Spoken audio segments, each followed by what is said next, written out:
شروع کرتا ہوں اللہ کے نام سے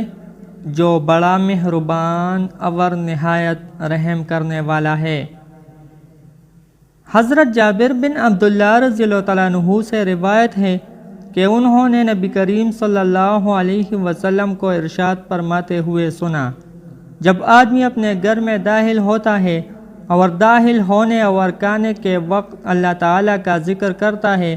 تو شیطان اپنے ساتھیوں سے کہتا ہے، یہاں تمہارے لیے نہ رات ٹھہرنے کی جگہ ہے اور نہ رات کا کھانا ہے۔ اور جب گھر میں داخل ہوتا ہے اور داخل ہوتے وقت اللہ تعالیٰ کا ذکر نہیں کرتا تو شیطان اپنے ساتھیوں سے کہتا ہے کہ یہاں تمہیں رات رہنے کی جگہ مل گئی۔ اور جب کھانے کے وقت بھی اللہ تعالیٰ کا ذکر نہیں کرتا تو شیطان اپنے ساتھیوں سے کہتا ہے کہ یہاں تمہیں رات رہنے کی جگہ اور کھانا بھی مل گیا۔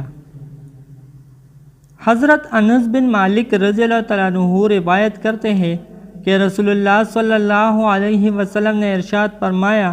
جب کوئی شخص اپنے گھر سے نکلتے وقت یہ دعا پڑھے، بسم اللہ توکلت علی اللہ لا حول ولا قوۃ الا باللہ،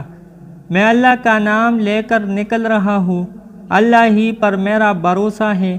کسی خیر کے حاصل کرنے یا کسی شر سے بچنے میں کامیابی اللہ ہی کے حکم سے ہو سکتی ہے۔ اس وقت اس سے کہا جاتا ہے، یعنی فرشتے کہتے ہیں کہ تمہارے کام بنا دیے گئے اور تمہاری ہر شر سے حفاظت کی گئی، شیطان نامراد ہو کر اس سے دور ہو جاتا ہے۔